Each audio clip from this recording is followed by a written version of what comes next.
Estamos iniciando aqui pela Rádio São Luís e também no YouTube, mais uma edição Como Cheguei Até Aqui. Este é um podcast também que a gente resolveu fazer para que as pessoas possam contar a sua trajetória. Alguns já realizaram muitas ações, estão já aposentados, mas agora nós estamos dando uma guinada aqui, estamos com um jovem que eu conheci porque nasceu aqui no bairro Harmonia, São Luís Gonzaga, e hoje ele vai contar quanto tempo ele já mora nos Estados Unidos, conhece boa parte do mundo e com certeza vai ter muita coisa para contar para nós que nós queremos compartilhar. Esse exemplo de vida de uma pessoa humilde, mas que através do estudo, através do querer, hoje está em outro cenário. Estou falando de Everton Matos dos Santos. Satisfação, mas que prazer. Há quanto tempo, hein? Quanto tempo, Luiz Oneide, Dinamarca. Você é uma referência aqui na Rádio São Luís e na região. E para mim é uma satisfação, é um prazer imenso estar aqui com você e ter esse bate-papo contigo aí. Estou animado para conversar contigo e contar um pouco da nossa história aí para os seus ouvintes e para o povo aqui da região. Bom, a nossa proposta, primeiro, falar da infância, da família, da vida aqui em São Luís Gonzaga. Você nasceu em que ano aqui em São Luís? Eu nasci em 82, dezembro de 82. Em 89 eu entrei na primeira série na Escola Municipal Sete Povos. Ficava lá no bairro Joaquim Nascimento. Eu acho que hoje não existe mais a escola, né? Foi transformado em um outro centro, se não me engano. E fiz a primeira e quarta série lá, da primeira à quarta série, e depois eu fui estudar na Francisca Lencina, no bairro Harmonia. E me formei o segundo grau, o ensino médio, né? Naquela época nós falamos segundo grau, na escola Gustavo Lanche, o Polivalente. E quais os valores de família? Porque eu vou te apresentar também, né? Você é filho do nosso colega Carlos Ramon Souza dos Santos, da sua mãe, que é a dona Nelly. Dona Nelly. E quando o Carlos veio trabalhar para cá, eu tive o prazer de conhecer um pouco mais da família de vocês, até porque vocês nos convidavam muito, né, para ir lá degustar aquela comida gostosa que tua mãe fazia, que teu pai apreciava, né? E eu te conheci pequenininho, né? Era um guri. Era um guri. Era. E até eu vou contar aqui para os nossos telespectadores, era um guri enfiado. Isso, né? Era muito. Mexerico. Até a gente tinha cuidado quando ele chegava aqui na rádio, que ele queria mexer em tudo, né? Naquela época tinha as fitas cassetes para tocar os comerciais. Exato. E tinha que deixar no pontinho certinho, né? Se você lembra, né? E eu ia lá, gostava de mexer em tudo, né? Guri da piada, né? Gostava de explorar, né? Mas... esse é o lado bom também. Isso, né? Porque se você não tem curiosidade, você acaba não se desafiando. Isso, exatamente. E como é que foi a tua infância aqui em São Luís? Foi maravilhosa a minha infância. Eu cresci aqui, tenho muito prazer e orgulho de dizer que sou de São Luís Gonzaga. É uma terra que me criou, que eu sou natural daqui. Eu joguei esporte aqui na minha infância e adolescência, joguei no colégio, nunca consegui jogar futebol, nunca fui bom o suficiente para jogar futebol. Ou ser titular, mas eu jogava basquete e vôlei, joguei na escola aqui. E tive o prazer e satisfação de conhecer, fazer muitos amigos, e tanto sempre quando retorno, vou visitar alguns amigos aqui ainda que estão em São Luís Gonzaga. Então, para mim, é uma terra que eu tenho muito carinho, muito apreço e muita paixão no meu coração. Tu ficaste aqui até os 17 anos. Isso, eu me formei exatamente com 17 anos, aí eu entrei, passei no vestibular na universidade, na URI, né, Universidade de Santo Ângelo, e fiz 1 ano e meio de faculdade na URI, de Ciências da Computação. E aí eu parei a faculdade e eu comecei a dar aula de informática em Santo Ângelo. E aí para os ouvintes que não sabem, você sabe, Oneide, que eu me criei membro da Igreja de Jesus Cristo dos Santos Últimos Dias, popularmente conhecida como os Mormons, né? Que fica uma quadra aqui da Rádio São Luís, na São João. E aos 19 anos eu enviei um chamado missionário para ser voluntário missionário pela igreja. E naquela época nós enviávamos no papel mesmo, preenchíamos no papel e no correio e mandava para São Paulo. Hoje em dia, eletronicamente, né? Mas o programa missionário da igreja, os jovens de 19, naquela época 19, hoje vai com 18 anos, mas 19 a 25 anos. Pode ser voluntários e servir as pessoas onde é que há necessidades da igreja para serviço. E aqui em São Luís, vocês devem ter visto aqueles rapazes de gravata, camisa branca, gravata, plaquetinha preta. Então eu fui um desses, eu fui chamado para servir uma missão religiosa na Califórnia, em Anaheim, fica ao sul de Los Angeles, né? Ah, você escolheu Califórnia ou... Não escolhe. Ah, não escolhe. Não escolhe, não, de jeito e maneira. Eu sempre tive o sonho, desde guri, de querer aprender inglês. Eu sempre estudei inglês na escola, mas nunca tive uma fluência, né?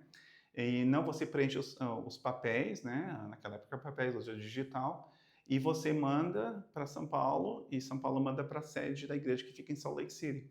E lá, dependendo das necessidades da igreja no mundo todo, os líderes da igreja designam você a tal missão. E eu tive o privilégio e a bênção de ser designado para a Califórnia. Tá, mas o inglês tu aprendeu aqui nos Mormons? Não, eu sabia pouquinho, eu sabia o básico de dar oi, bom dia, tudo bem, estou com fome, preciso ao banheiro, bem básico, mas eu não conseguia manter um diálogo, era difícil. Então, quando eu recebi o chamado missionário, eu fiquei 2 meses num centro de treinamento missionário em Provo, na cidade de Provo, no estado de Utah, onde que durante esses 2 meses é ensinado inglês, ensinado sobre a cultura americana, sobre política, sobre o governo, sobre a sociedade, como se portar na cultura ou no país onde você está. Então, lá que realmente eu me aprofundei mais no inglês. E, obviamente, quando eu cheguei no campo missionário, na Califórnia, foi quando você aprende como o pessoal fala, né? Pelo que eu estou percebendo, o que te conseguiu fazer com que você desse esse salto foi a igreja dos Mormons, como você disse. Desde quando que você entrou nesta igreja? Os teus pais que te levaram? Foi meus pais. Você falou anteriormente, né? Eu sou filho do Carlos Ramon, que é funcionário da Rádio São Luís aqui há muitos anos, e ele tem muito prazer, orgulho de trabalhar nessa emissora tão querida e com grande audiência aqui na região. E para ele fala que não é um trabalho, para ele é um hobby, é um passatempo, de tanta paixão que ele tem pelo trabalho dele aqui, né? Então, meu pai e minha mãe, eles se converteram à Igreja de Jesus Cristo dos Santos dos Últimos Dias, meados da década de 80. Então, eu era um menininho. Então, eles me levaram e nós crescemos nesse ambiente. Eu cresci nesse ambiente graças ao meu pai e minha mãe, que me incentivaram sempre e me instruíram, entendeu? Então, foi através dos meus pais. Geralmente, quando há uma conversão assim dos pais, os jovens vão até uma altura, acompanham os pais na igreja, depois eles acabam tendo o seu próprio caminho. Você optou por continuar na igreja. Isso. Foi uma decisão crucial na minha vida. Eu tive muitas oportunidades de sair da igreja, assim como muitos jovens têm. Mas eu acho que eu tinha o dedo de Deus na minha vida me tocando. Eu vou cuidar de ti. Faça a tua parte. E foi assim que eu fiz. E fiquei. E o que tu sente falta de São Luís? Ou não sente? Eu sinto falta do povo. Acolhedor, carinhoso. O calor que existe aqui em São Luís Gonzaga do povo, a comida. Esses dias eu estava comendo chimia natural de goiabada, coisa mais boa de goiaba. Enfim, o nosso tempero das pessoas, esse verde maravilhoso que nós moramos em Utah, é um deserto, é marrom. Então eu não me canso de ver, eu nunca dei bola para o verde que nos rodeia aqui na região, mas um lugar lindo, maravilhoso, que é São Luís Gonzaga. Agora que tu percebes o quanto faz a Você diferença, não dava valor antes. Não dava valor, né? Em esses teus colegas, essas pessoas de infância, tu continuas mantendo contato? Sim, com alguns, de fato. O meu cabelo eu cortei com um amigo que corta cabelo aqui em São Luís Gonzaga, que foi um amigo da infância, jogávamos futebol na escola, jogávamos vôlei, basquete, éramos colegas da escola. E segunda-feira mesmo eu jantei na casa de um outro colega, então tento manter aí um contato com amigos que eram íntimos na infância e na adolescência. E para fechar esse bloco, tu pretendes, depois de um certo tempo de aposentadoria, retornar, morar em São Luís ou não pensa? Eu sempre falo isso com a minha esposa. Se eu vim para cá, vai ser para você fazer uma missão, um serviço voluntário, humanitário pelo povo de São Luís Gonzaga, por um curto período de tempo, depois que me aposentar. Tu achas que deves isso para o povo de São Luís? Eu devo isso à minha terra. Essa minha terra me criou. Eu sou natural daqui. Eu tenho muita gratidão por ela. Teu pai sempre foi político, né? Uhum. Ultimamente que ele parou um pouco de militar politicamente. Tu não tem essa veia? Eu não tenho essa veia do meu pai, Uhum. politicamente, porém, eu creio que nós devemos ser sujeitos às leis, princípios e magistrados, reis, governantes, presidentes, governadores, entendeu? Mas eu nunca tive um afinco assim de entrar na política, mas eu acho que a política é uma parte importante da sociedade. Estou falando com Everton Matos dos Santos. Ele está contando, né, como chegou até aqui Uhum. e depois no final nós vamos falar, até já adiantou, né, do que ele pretende fazer futuramente depois de aposentado. Isso. Mas daqui a pouco, após o intervalo, a gente volta com o próximo bloco, Como Cheguei Até Aqui. Everton Matos dos Santos é o nosso convidado no podcast Como Cheguei Até Aqui, também pela 100.9. E agora, Everton, nós vamos falar da chegada dos Estados Unidos e dos desafios iniciais para quem chega, né, de São Luís Gonzaga para um local totalmente desconhecido, diferente do nosso. Então conta para nós como é que foi essa chegada. Totalmente diferente, desconhecido, com certeza. Saí daqui em janeiro em 2002, e em janeiro é verão aqui, né? Bem quente. E cheguei lá, os Estados Unidos fica no hemisfério norte e, portanto, é inverno lá. E onde eu fui para Salt Lake City, em Utah, é uma terra que a altitude é bem ampla, bem alta, né? A altitude elevada. E então estava nevando, então foi uma grande choque para nós, né? E eu me lembro indo no aeroporto de Chicago, que foi meu primeiro aeroporto de entrada nos Estados Unidos, lá no estado de Illinois, Sozinho? sozinho, sem ninguém, sem falar inglês. E eu lembro que foi logo depois dos ataques terroristas de 11 de setembro, e lembro-me vendo a segurança sendo reforçada, e lembro-me vendo posters, né, panfletos nas paredes dos aeroportos, e não saber onde ir. Então, felizmente, achei pessoas que falavam espanhol e aí o portunhol, né, até chegar onde é que eu deveria chegar. Mas a ida para lá foi exuberante, mas também desafiadora ao mesmo tempo. E a despedida aqui da família e dos amigos? Foi dura. Foi dura, foi desafiadora, mas porém foi muito encorajadora também, porque eu pude sentir o apoio, o amor abundantemente dos meus entes queridos, dos meus amigos. Então isso me reforçou, me deu mais gás, mais energia, sabe? Vai lá, Everton, vai dar certo, você vai vencer essa. E qual foi a impressão que tu teve aí inicialmente? Como é que foi a adaptação, a organização? Bom, a organização foi muito boa, foi uma das melhores. A adaptação foi difícil devido ao idioma para mim, porque eu sabia inglês básico, eu achava que eu sabia inglês, mas quando cheguei lá eu vi que eu não sabia nada, porque todo mundo falava rápido e palavras desconhecidas para mim.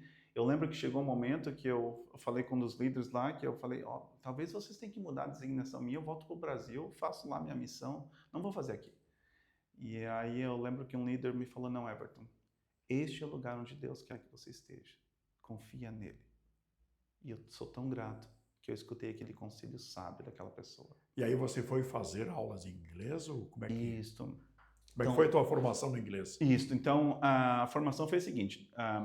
Assim que antes de nós irmos para o campo missionário, os missionários que não sabem o idioma do país onde você está, eles ficam 2 meses num centro de treinamento missionário. Então, eu fui para esse centro de treinamento missionário na cidade de Provo, no estado de Utah, nos Estados Unidos, e fiquei 2 meses lá aprendendo sobre a cultura americana, sobre a política, sobre a sociedade, sobre a história americana, porque nós iríamos lá conversar com o povo americano. E também aulas de inglês intensivas. Nós começamos aulas às 8 e paramos às 6 da tarde. Então, super intensiva e falando somente com pessoas nativas, né? Então, isso ajudou a alavancar a minha fluência na língua inglesa. Aí tu fosse para lá para uma missão. Isso. Mas hoje você está trabalhando a partir de quando? Que você começou a trabalhar numa empresa? Então, a missão foi só um período de 2 anos, entendeu? Então foram 2 anos, eu fui missionário representando. Não tinha promessa de emprego? Não tinha nada, não. Eu só fui um voluntário missionário. Cumpriria os 2 anos, voltaria. E voltei para São Luís Gonzaga. Ah, tu chegou a voltar? Voltei para São Luís Gonzaga, diretamente da Califórnia. Voltei para São Luís Gonzaga. E aí ficou quanto tempo em São Aí em Luís? São Luís Gonzaga, eu acho que eu fiquei uns 10 a 14 dias aqui. Fiquei com meu pai, com meus amigos aqui, e aí fui para Porto Alegre. E aí lá eu fui dar aula de inglês.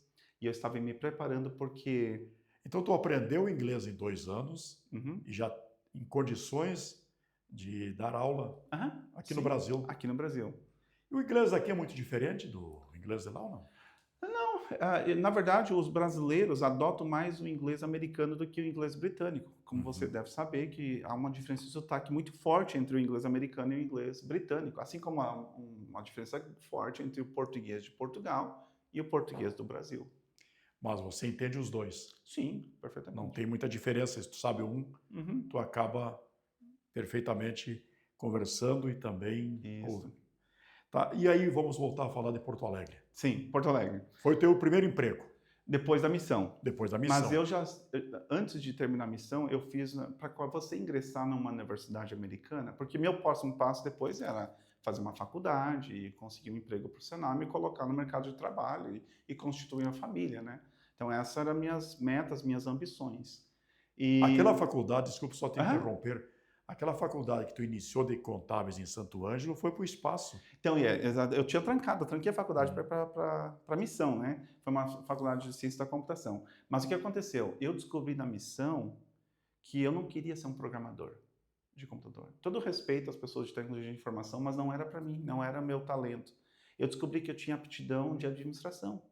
Então, eu mudei meu curso completamente para a faculdade e apliquei para o curso de administração de negócios internacionais. Acho que nós falamos no Brasil aqui comércio exterior, né? Aqui é comércio exterior. Né? Exatamente. Então, eu apliquei para ser aceito e, infelizmente, fui aceito na Universidade de Brigham Young, no Havaí. De Porto Alegre, tu foi para... Fui para lá. Quanto tempo ficou em Porto Alegre? Fiquei 5 meses aguardando a aprovação da faculdade. E nesses 5 meses eu dava aula de inglês lá para eu poder ir para a faculdade. Nesse período, solteiro ainda. Solteiro ainda. Foi nesse período que eu conheci uma moça que é natural de Porto Alegre, que cresceu em São Paulo. Tentei namorar com ela lá em Porto Alegre, não me quis. E aí depois ela foi para o Havaí e 1 ano depois começamos a namorar. Ela também foi para o Havaí? Sim, ela foi para o Havaí. Também na missão ou não? Não, ela foi estudar, foi ser universitária.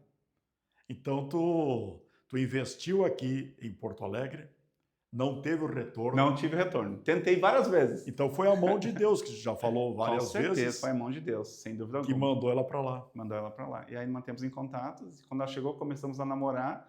Namoramos de abril até dezembro. E aí, desde final de dezembro, nós retornamos para Porto Alegre para casar. E casamos aqui em Porto Alegre, porque todos os familiares estavam aqui no Rio Grande do Sul. Aí casamos em janeiro de 2006. Tu já trabalhando e ela estudando. Não, nós dois estudando e trabalhando. Nós dois éramos universitários naquela época.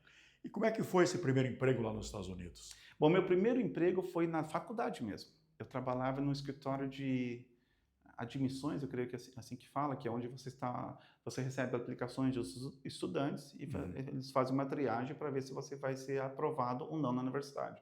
Não existe lá um tipo de vestibular como existe aqui no Brasil.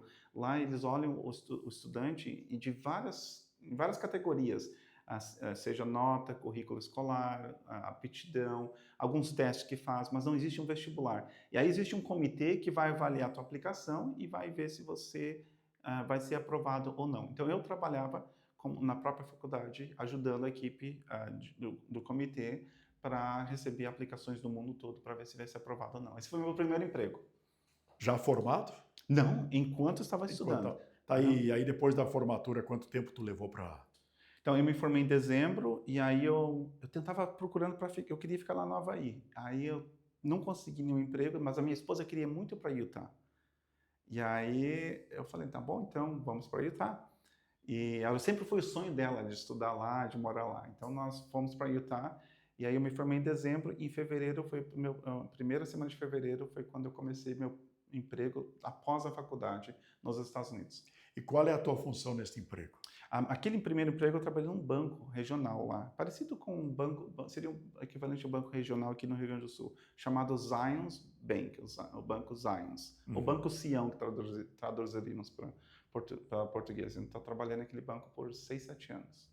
Com bancário. Como bancário, exatamente. Trabalhei com crédito imobiliário comercial, fazendo financiamentos para vários empreendimentos aí. E como é que foi a tua evolução depois desses 7 anos? Foi muito boa, o banco me acolheu muito bem. Depois de 7 anos eu fui trabalhar para uma empresa que era uma empresa que ela arrecadava fundos para investir em crédito imobiliário comercial. E essa empresa era do Arizona e tinha uma filial no Oriente Médio, em Bahrein. Foi aí que tu ficou quanto tempo? Aí eu fui transferido para o Oriente Médio. Fiquei 6 meses lá no Oriente Médio, onde nós moramos em Bahrein, que é um país pequeno ao lado da Arábia Saudita.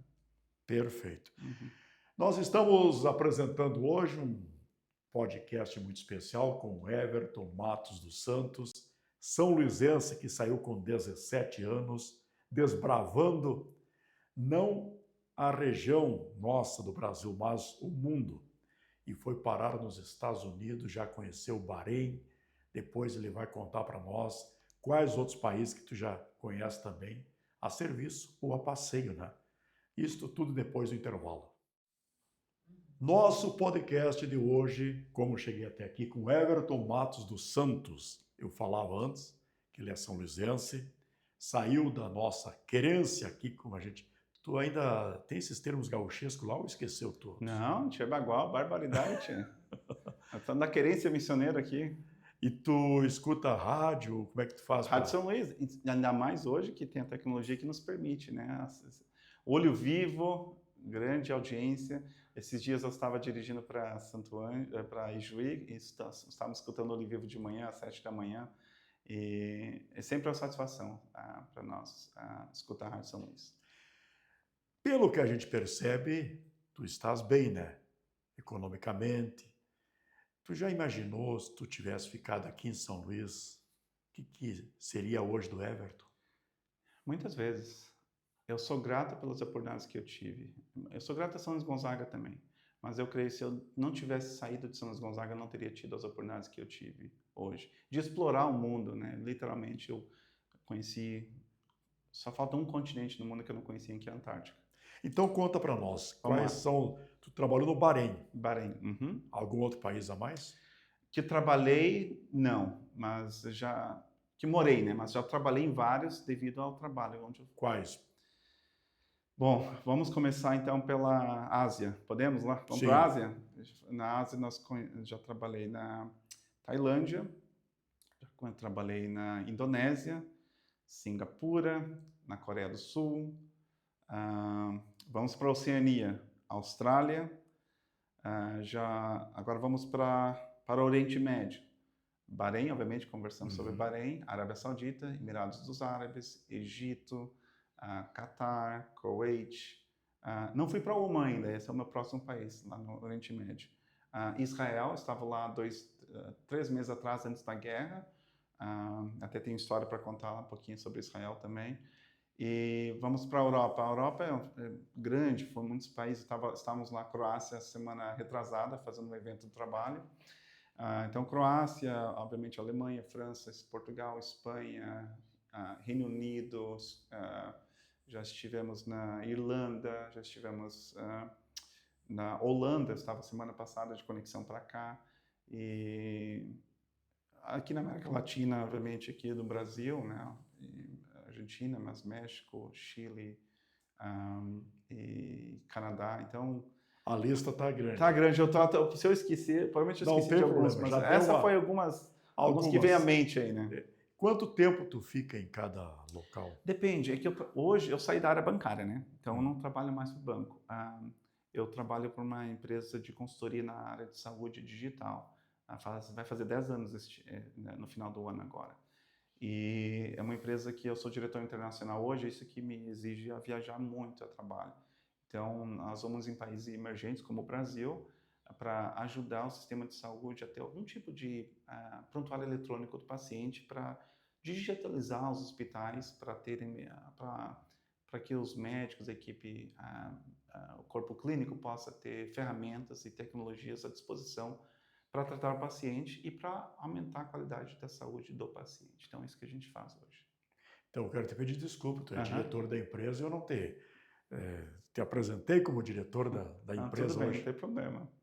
É que para Eu nós, sou o guri de São Luís Gonzaga, tu é o guri sempre, de São Luís, sempre né? você, o piá de São Luís Gonzaga. Esse aqui é O guri curioso de São o Luís guri, Gonzaga. o mexiqueiro. É o mexiqueiro das fitas, ainda bem que era só fita na época. Exatamente. Então me diz uma coisa, e tu chegava a rebobinar as fitas quando tu vinha aqui ou não? Sim, tinha que pegar e rebobinar, Claro, com tinha certeza, que para voltar no rebobinar. ponto, né? É, botar no ponto, né? Aham, com certeza, fazia muito. Tu rebobinava. Aham. Geralmente as fitas a gente comprava de 30 minutos, né? Isso, exatamente. Aí tinha o Oswaldo Fraga, conheceu o Isso, Oswaldo Fraga? com muito bem. Ele fazia 2 horas à tarde e o resto da tarde ele ficava cortando fita e emendando, né? Isso, E botando dentro das caixinhas para ser no máximo de 2, 3 isso. minutos para não pesar muito. Então aquelas fitas eram gravadas e depois o operador tinha 3 aparelhos, né? Botava um aqui, rodava o comercial, tirava dali, botava naquela que só rebobinava, né? Aham. E aí enquanto tocava a outra, né? Aquela vez tinha que ser operador mesmo. É, com certeza. Hoje tá fácil, né? Hoje é digital ali, né? Então, Hoje tu muito mais programa. fácil. Então tu conheceu as nossas fitas Com certeza. cassetes, mas que maravilha. O Aham. que tu ia falar de Israel?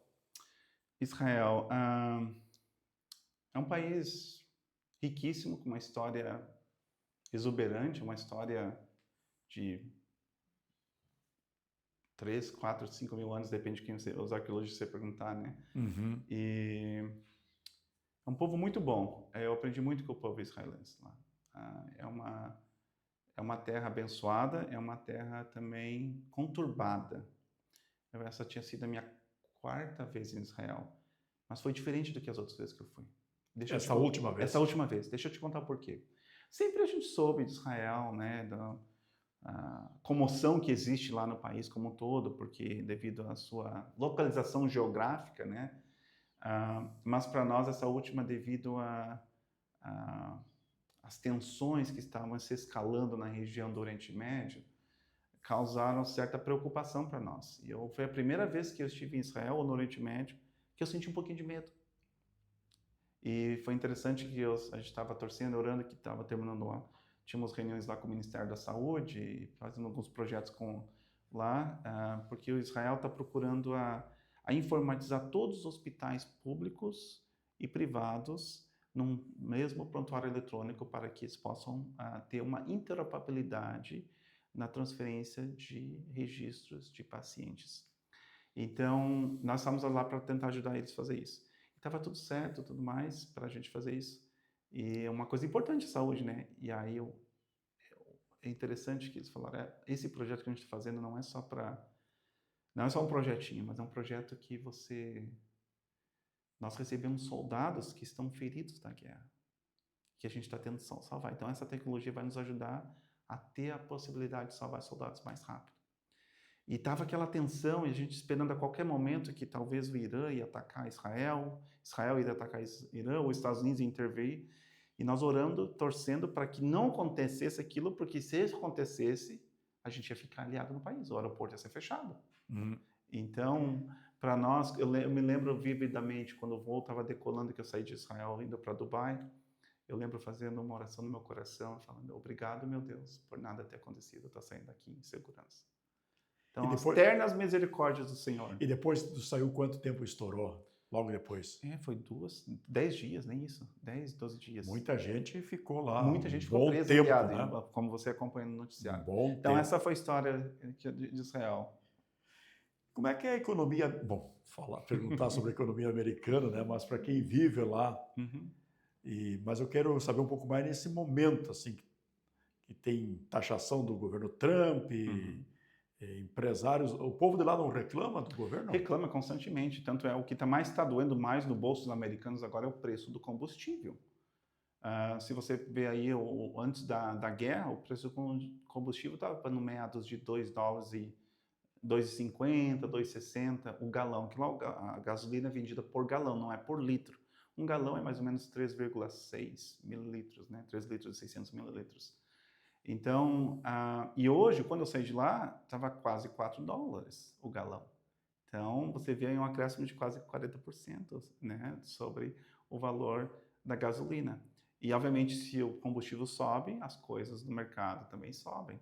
Então, há uma inflação. Então, e os salários não subiram de acordo. Então, há uma divergência aí muito grande, porque você vê a inflação subindo, né, os preços subindo, e o salário sendo mantido a mesma coisa. Então, o poder de compra do americano diminuiu. E Porque isso machuca, né? todo mundo queria morar nos Estados Unidos porque não tinha inflação, Uhum. né, juro baixo. Isso. Tudo isso está mudando. Mudou agora devido Mas à guerra. em virtude do governo Trump? Eu não estou apontando um político ou outro, né? Mas Uhum. o que diretamente essa inflação recente foi em virtude da guerra entre o Irã e os Estados Unidos. Consequência da guerra. Consequência direta da guerra. E o chamado sonho americano existe ainda, não? Existe, com certeza. Existe. Porém, hoje em dia está mais difícil para um cidadão imigrar para os Estados Unidos. Tanto é o presidente Trump anunciou que agora, se você quer aplicar para o famoso Green Card, né, que o Green Card é um visto, nada mais é do que um visto de permanência que te permite trabalhar e viver nos Estados Unidos legalmente. Então, se você está morando dentro dos Estados Unidos e você quer mudar seu visto, por exemplo, você está lá de estudante, quer mudar de estudante para o Green Card ou de trabalho para o Green Card, você tem que se retirar do país e aplicar no seu país de origem, através da embaixada, ou repartição consular, embaixada ou consulado. Então, essa é uma grande dificuldade que muitos imigrantes estão tendo hoje. Perfeito. Estamos falando com o Everton Matos dos Santos. Quantos anos tu tens hoje? 43. 43. Saiu de São Luís de Gonzaga com 17 anos. Depois a gente volta para o último bloco dessa nossa conversa. Como cheguei até aqui? Hoje estou conversando com Everton Matos dos Santos. Everton, fala um pouquinho para nós, para quem não te conhece, Sim. né? Um pouco de ti profissionalmente. Me formei em administração de negócios internacionais, né, o comércio exterior, e aí trabalhei para a área bancária por uns 10 anos, quase, na verdade, 8 anos, né, na Zions Bank, mais 2 anos em outros bancos, então 10 anos ao total. E entre esse meio período eu fiz um mestrado também, um mestrado de administração, pela Universidade do Estado de Utah. E logo depois que eu me formei, nós fomos transferidos para o Oriente Médio, continuei trabalhando na área financeira, depois voltamos para os Estados Unidos e tive a oportunidade de mudar de carreira. Eu trabalho para uma empresa chamada KLAS, K-L-A-S, e eu sou diretor internacional da empresa, cuidando dos mercados internacionais hoje. Que é na área da saúde. Da saúde digital, exatamente. E como é que funciona? Vamos supor que o Hospital de São Luís Gonzaga, que investir neste setor, é possível? Sim, o Hospital de São Luís Gonzaga, por exemplo, investiu já num prontuário eletrônico comercial para digitalizar os registros, né, as fichas, né, dos seus pacientes. E, obviamente, o prontuário eletrônico é a base, o alicerce para você ter mais avanço na saúde, porque hoje você tem interoperabilidade. Por exemplo, Neide, se você está aqui em São Luís Gonzaga e você está viajando lá no Mato Grosso, por exemplo, como que o Hospital de Mato Grosso vai conseguir acessar a tua ficha se você tem um problema crônico, por exemplo? Seria muito bom ele ter um acesso lá. Isso chama-se uma interoperabilidade. E hoje, com a avanço da tecnologia, como a inteligência artificial, isso está sendo aderido também na saúde digital, como usar a inteligência artificial para ter melhores resultados clínicos, administrativos e financeiros, especialmente se você é um gestor de hospital privado. E esse serviço que vocês prestam independe do tamanho do hospital? Não necessariamente. Na verdade, nossos maiores clientes são os fornecedores que vendem para os hospitais. Então, aqui no Brasil existem 2 principais fornecedores que prestam serviço e também software, né, programas, sistemas digitais para os hospitais. Um é a MV, que é uma empresa que foi de Porto Alegre, que hoje é sediada no Recife, e a outra é a empresa Bionexo, que recentemente fez a aquisição de um prontuário chamado Tazi, que antes era da Philips. Então, esses são os dois maiores players. Tem isso na questão de prontuário eletrônico, né, aqui no Brasil. Então, nós aí mensuramos a satisfação dos clientes dos hospitais e ajudamos os hospitais a escolherem qual é o melhor fornecedor para eles adquirirem, fazer esse investimento e ter um retorno do seu investimento. Como é que os americanos veem a economia do Brasil? Há uma divergência, eu acho. A pessoa, se você perguntar a pessoa que é da esquerda, ela vai ter uma visão diferente que a pessoa da direita, né? Mas a economia do Brasil, eles vejam como o dólar favorece muito para eles. Então, eu acho que essa é uma vantagem também para eles, né? Eles vejam uma economia emergente, um país riquíssimo em recursos naturais, né? Tanto acho que entre nós é uma dor de cotovelo ou uns ciúmes do americano que nós temos tantos recursos naturais aqui, né? Então, acho que vê de uma forma favorável, hein? E o que chama a atenção dos americanos quando encontram alguém falando brasileiro lá? Sempre quando os americanos que viajam mais, eles obviamente reconhecem a língua portuguesa, mas os que não viajam, são tão expostos a outras culturas, eles pensam que nós falamos espanhol. Se você fazer uma pesquisa aí, creio eu, não tem nada cientificamente provado, mas creio que 70% a 75% da população americana pensa que os brasileiros falam espanhol. Então eles não entendem muito, porque o português e o espanhol é tão parecido, eles pensam, tudo é espanhol, entendeu? Tanto a gente fala que nós somos o único país aqui na América Latina que fala português. Não existe outro país aqui na América do Sul, né, Sim, que fala português.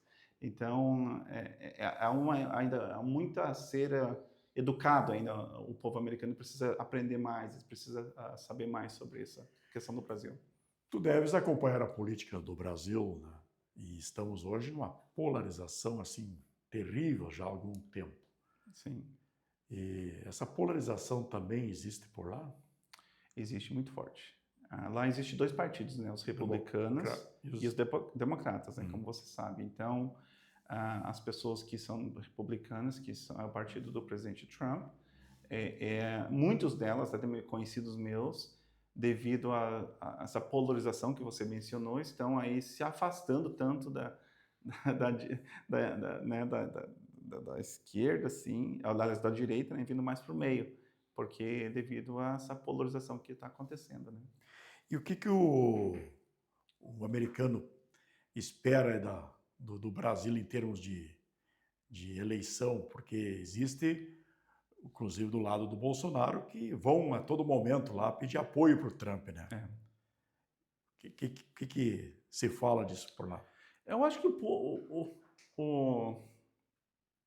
pessoa comum da sociedade não está tão apto ou não está tão ligado na política brasileira. Eles estão mais interessados em políticas locais, mas também mais, como a guerra agora está tomando conta, eles se preocupam mais com isso. Porque o que acontece na política brasileira é que não mexe muito no bolso americano, mas o que acontece na guerra no Irã mexe. Entendeu? Então há essa polarização que você está falando, não é somente aqui com o Brasil, mas é com vários países do mundo que os Estados Unidos está lidando, entendeu? E o americano tem medo da guerra ou não? No geral, não. Lá que nós vamos ser atingidos... Porque eu te faço a pergunta pelo seguinte... Acho que não. A todo momento, os Estados Unidos está bombardeando alguém, ou prometendo bombardear, ou apoiando um aliado. Correto. Tá. Bom, se toda ação tem uma reação, né? O americano não tem medo dessa reação? Eu acho que eles estão acostumados já, que eles vivem em guerra há muitos anos, desde a época do Vietnã, né? Quando eles perderam a guerra do Vietnã.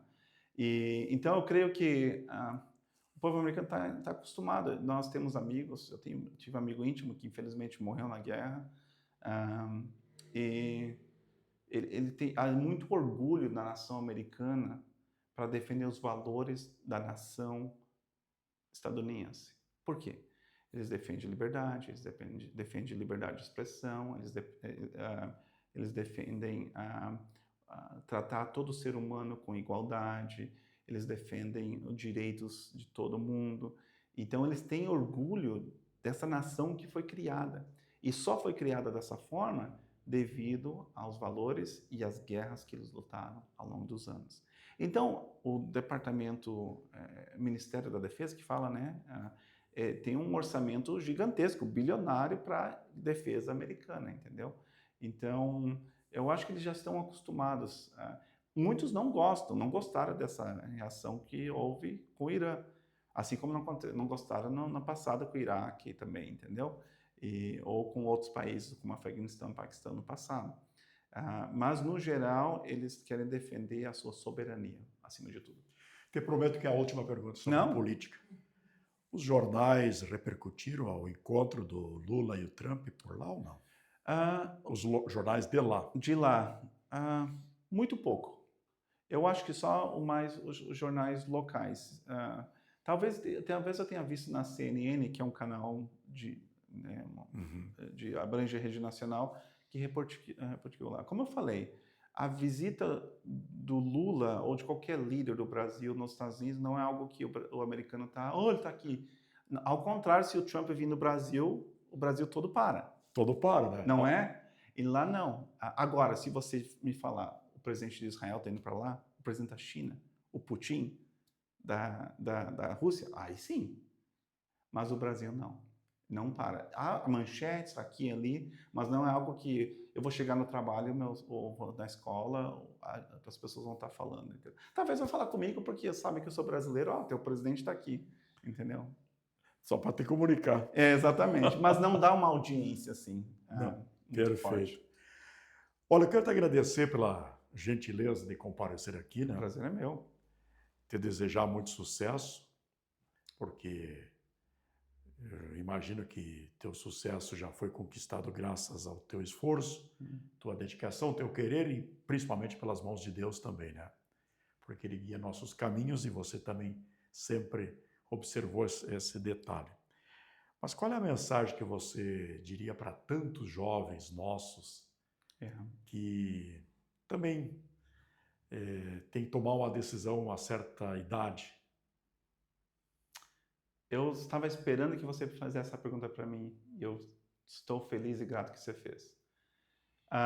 Minha mensagem para você hoje é o seguinte: a educação é a chave do seu sucesso profissional e intelectual. Invista no seu estudo, no seu aprendizado, no seu conhecimento intelectual. É imensamente importante isso. Não desistam dos estudos.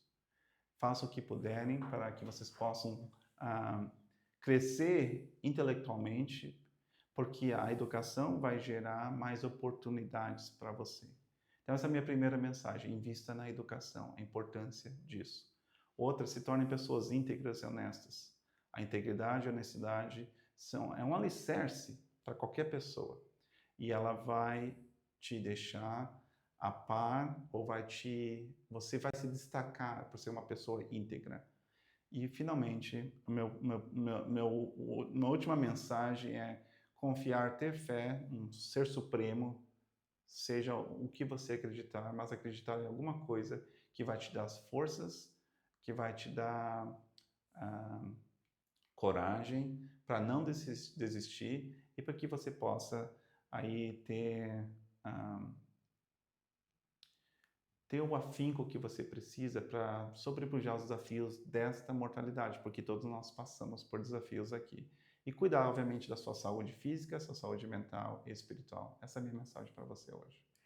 Muito obrigado. Conversei aqui no YouTube, também na Rádio São Luís, com Everton Matos dos Santos, são luisense que hoje está morando nos Estados Unidos e trabalhando, atendendo o mundo todo.